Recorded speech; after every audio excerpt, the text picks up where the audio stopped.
Earlier this month, my husband and I received some devastating news.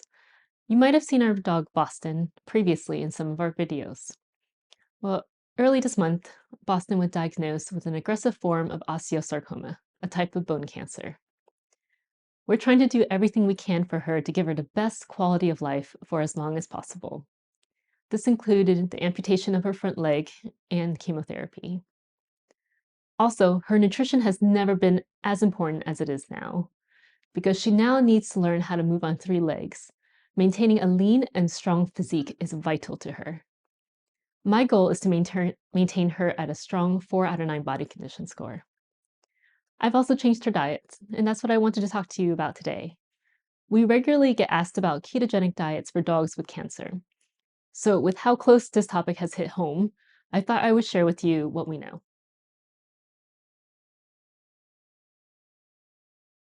A ketogenic diet is a high fat, moderate to low protein, and very low carbohydrate diet that promotes something called nutritional ketosis.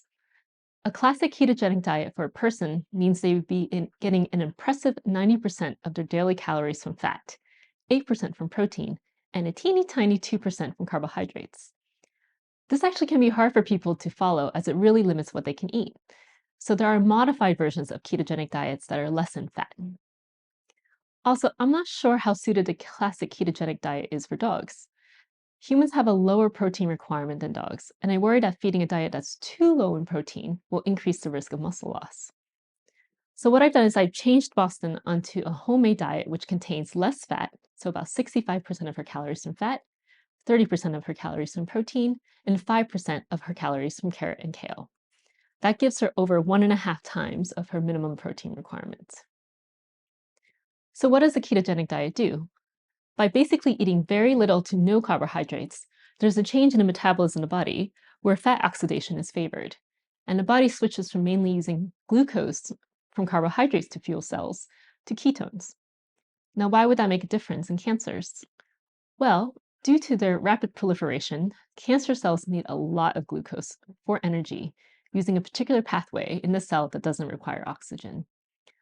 This quirk is present in over 80% of different types of cancer cells, and it's called the Warburg effect. That means these cells are completely reliant on glucose to spread and invade, which is what cancer cells do best. And the theory is by reducing how much glucose is around in the body, by reducing the amount of digestible carbohydrates in the food you eat, you can affect how quickly cancer cells develop and proliferate. Well, what does the evidence say about all this? Well, there's actually quite a lot of rodent studies of different cancer types, which found that a ketogenic diet can delay tumor development and increase survival times. But it's not all positive, as other studies suggest that a ketogenic diet could actually accelerate tumor growth, like in rodent models of kidney cancer.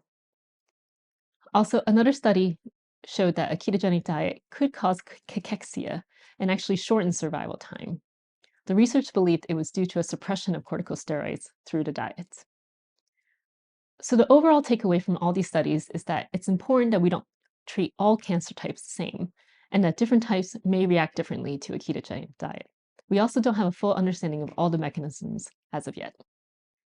Now, there are a few human trials which have looked at ketogenic diets on different types of cancers. The ketogenic diets that are given with other forms of treatment, so surgery, chemotherapy, and radiation therapy. It's never given as a sole treatment, which is important to remember. Overall, these trials found that the diets are tolerated fairly well and didn't cause major side effects, and were associated with improved outcomes and quality of life. They did cause some minor side effects, such as nausea, vomiting, cramping, and fatigue in some patients, so it's not completely inert. In dogs, there are only a handful of case studies on dogs on ketogenic diets who have cancer, mostly published as abstracts and not full studies. There was one that was recently published in 2023 about a dog with resolving mast cell tumor, where the ketogenic diet was the only treatment that the dog got. They also fed the diet to 60% of the estimated energy requirement of the dog, so it's not only a ketogenic diet, but also a calorically restricted diet. While this case is really interesting, it was only one report. So we need much more robust studies in veterinary medicine to really understand the effect of ketogenic diets. In saying all that, why did I choose to put Boston on a ketogenic diet then? Well, dogs do not have a requirement for digestible carbohydrates, as they can produce a small amount of glucose needed in the body through protein metabolism. So for her, she doesn't need it. There are also other potential benefits outside of reducing tumor growth, where a high fat diet could be beneficial. One of the factors that has been shown to be associated with death in canine cancer patients is excessive weight loss. A loss of body weight and muscle can lead to a loss of strength, mobility, and quality of life. By giving a high fat diet, the volume of food needed to be eaten is reduced, so that can help with maintaining body weight. In addition, fat is really palatable to dogs, and they will actively choose that if given the choice. So that might be another benefit to helping maintaining the weight. Sorry, guys, I had to shift over because she decided to move a little bit. So there are definitely some precautions, though, to take when we think about ketogenic diets. Some dogs can develop pancreatitis if given a high-fat diet, especially if it's given suddenly. I found that Boston doesn't tolerate dietary change the same as she used to, which is something I've spoken previously about in a video about transitioning pets onto a new diet. So I transitioned Boston onto her new ketogenic diet slowly over 10 days. It's also important that giving fat doesn't come at the expense of giving protein. And finally, there's no evidence that feeding a ketogenic diet can prevent cancer to begin with. Foods that provide digestible carbohydrates can be rich in other important nutrients, such as fibers, to support the microbiota, and phytonutrients. So in healthy dogs, leaving out the carbs can mean you're also leaving out other nutrients that are important for a balanced diet. I hope that was a helpful summary of our current state of understanding of ketogenic diets and cancers. We're going to continue closely monitoring Boston's body weight and muscle condition to make sure that her ketogenic diet is suiting her, and amongst that, giving her love every single day. To find out more about ketogenic diets and cancer, please check out our blog, which has a link below, and we'll see you next time, my friends.